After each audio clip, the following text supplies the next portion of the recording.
Welcome back to the Splash Live. This is Dayan Chaaban along Tyler Kieft. So we've been talking about this incredible event coming to the West Bloomfield Public Library on August 12th. The Human Library.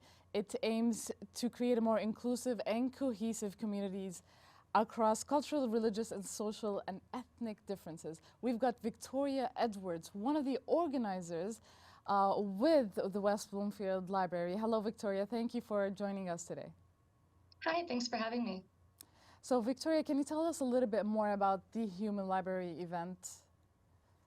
Yeah, so this is an event where people who visit the library have an opportunity to check out a person instead of a paperback. So the idea is to create conversations around topics and with people who might not normally be able to interact with on your day-to-day. Now, Victoria, from what I've understood, the Human Library event is a collaboration. It's not just in West Bloomfield or in the U.S. It's in 6 continents and in more than 80 countries. So it was an initiative that started in Denmark, as far as I know. And I just want to know what brought it to West Bloomfield, what inspired our community members to bring it here to West Bloomfield, and how does that help West Bloomfield overall? Because it's only happening in West Bloomfield and San Diego in the US. So that's like a huge event. It's not just a normal local event that we're doing here annually. Yeah, there are a lot of places around the US that have hosted human libraries in the past. I actually brought one to my undergrad institution when I was at Saginaw Valley State University. So I have had some experience with these in the past, and it was actually my first experience working sort of in the library environment. So now I'm working for the West Bloomfield Township Public Library, and I've really gotten to know this community well. This seems like a great fit for the community. I mean, we have such a diverse population here in West Bloomfield, and people are really interested in asking these kinds of questions and getting to know their neighbors better. So I started organizing this and figured I'd kind of see what interest we had from the community. And we've had a lot of volunteers step up to serve as human books and work with us and work with the Human Library Organization as well. We are partnered with the organization in Denmark to offer this. So they offer some training and some assistance to us in promoting this event as well. That's an incredible thing. I've seen a little bit about all these training stuff. So can you tell us a little bit? Was it hard to recruit all these volunteers? You said that a lot of people came up, but how was it like trying to talk to them about this idea? Because I understand from my perspective, it's very hard to come into just facing a person and telling them your life story. So how does this training come into place? How does this training help these people talk about their life experiences? And how hard was it to recruit these volunteers? Yeah, so I think recruiting volunteers is always the most difficult part. We're fortunate in our experience here at West Bloomfield, I was able to get some assistance too from someone who helped facilitate human libraries at Oakland Community College, and who was able to reach out to some of their past participants who've already volunteered as human books as well. But then we put it out in our usual our usual platforms. We had information about it in our newsletter that is distributed to everyone who lives in our service area. We had some information about it as well on social media, in our e-newsletters, all sorts of ways like that. So we had people kind of find out about it through a lot of different ways. And it's been a wonderful experience hearing all these different stories. We do have a bit of like an interview process, sort of vetting to make sure that people understand the concept and that they know kind of what they're committing to when they offer to volunteer for this. Of course, it is all voluntary. So we have the utmost respect and care for our volunteers who are participating. And I have so much respect for them as an individual, just being willing to tell their stories and talk about some of their life experiences. We were able to work with a lot of different organizations in the community as well to make sure that we had some diverse representation at this event.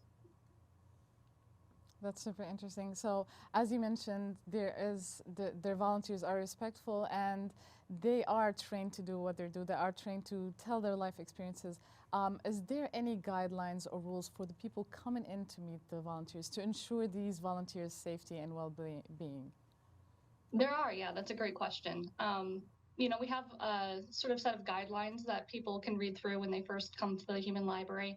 And it has rules like, all of our books, our human book volunteers are currently in mint condition, and we expect them to be returned that way. Things of that nature. Each conversation is about 30 minutes. If nobody is waiting and both the volunteer and the reader want to continue having this conversation, they can ask to extend the loan, and that's something that we can do as well. So there's all sorts of sort of different rules, but it's all using the library context to create a safe space to have this sort of dialogue. That's very interesting. But Victoria, are there any resources to help those people in case they were, I would say, emotionally damaged? Are there any resources they can go to after their experiences with the people they're meeting? For the people who are The coming in and volunteers. visiting as readers, for the volunteers, yeah, I mean, the goal is for their comfort and safety. We have built-in breaks that they have space where they can go to decompress privately. They're not obligated to continue having these conversations if they start to find them too exhausting. And that's something that we emphasize to them too. They're welcome to go out, take a walk on our trails, just take a break. We've got, some food that we're going to be bringing in too, courtesy of the Friends of the Library. They've offered some assistance to help support these volunteers and help them know that they're welcome and that we're happy that they're sharing their stories. Victoria, you told me a little bit about the volunteers, and you said that they have shared their stories with you before going into the whole experience. So I was wondering, what are some of these experiences? What should people expect? Those readers that are going to read those human libraries, those human books with their experiences. What do you expect? Like, what are the expectations of the readers? Yeah, so we have a lot of different titles, as we call them, available, different topics for conversation. The Human Library Organization does ask that we not share any of those titles in advance because of two reasons. First of all, they are volunteers, so they are able to drop at any time, and I don't want anyone to be disappointed if they were really excited about a particular conversation, and then they come and realize that that individual has not been able to come out that day. And then the second reason is just for the safety and well-being of some of these stories as well. Some of them are very personal in nature, and I don't want anyone to be exposed to something that they might not be comfortable with.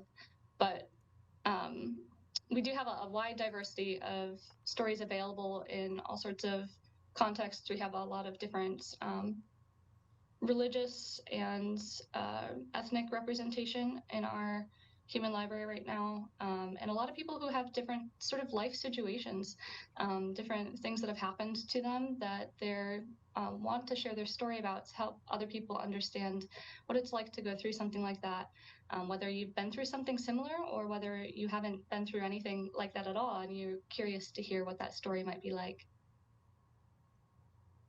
That's very interesting. I totally understand. I was just looking for those headlines like the bias, prejudice, and Yes. that's just incredible. Of course, we should protect these volunteers. It's incredible that they're volunteering in the first place, telling their story because it goes beyond them. I understand it's so hard for people to express their feelings and talk about their personal experience. I mean, again, this is super personal. This is heartfelt and emotional, but the bigger picture is they're supporting a more inclusive environment here in West Bloomfield. And as you said earlier, Victoria, it is a very diverse religious area, very diverse ethnic area, and overall it's just beautiful and diverse, and we should create this inclusivity. I think this event is incredible, and I've been urging people to go there for like a couple days. One more thing, Victoria, I would like to hear from you. What do you aspire to get towards the end of this experience? Like for you and for the organizers, I'm sure you are, this is a volunteer thing, so I'm sure you are aspiring to achieve something towards the end of this event. Yeah, I think the biggest thing is just to help promote some relationships that might not be able to develop outside of this event. Um, when people have a chance to talk with each other and get to know each other better, I think we all come to understand each other a little bit better, even if it's not someone who is from our community per se, or who we might share an identity with. And when we come to understand each other better, that's how we create a more inclusive community, a more welcoming community, which I think is what so many people in West Bloomfield here want this community to look like. Absolutely, that's beautiful. Again, the Human Library happening at West Bloomfield Public Library, August 12th. It's running from 10 a.m. until 3:30. Be there. It's an incredible experience. Again, it's for the whole community, supporting our community, supporting every citizen in this community, and creating a more inclusive, a more beautiful community, as Victoria said. For more information about this event, you can visit the WBLIB.org, the West Bloomfield Library website. Look into upcoming events. Thank you, Victoria. Thank you for being with us and sharing this incredible experience, organizing this beautiful event. We look forward to seeing you there, and we look forward to seeing those incredible volunteers. Again, thank you for the volunteers who are doing this. That's just incredible.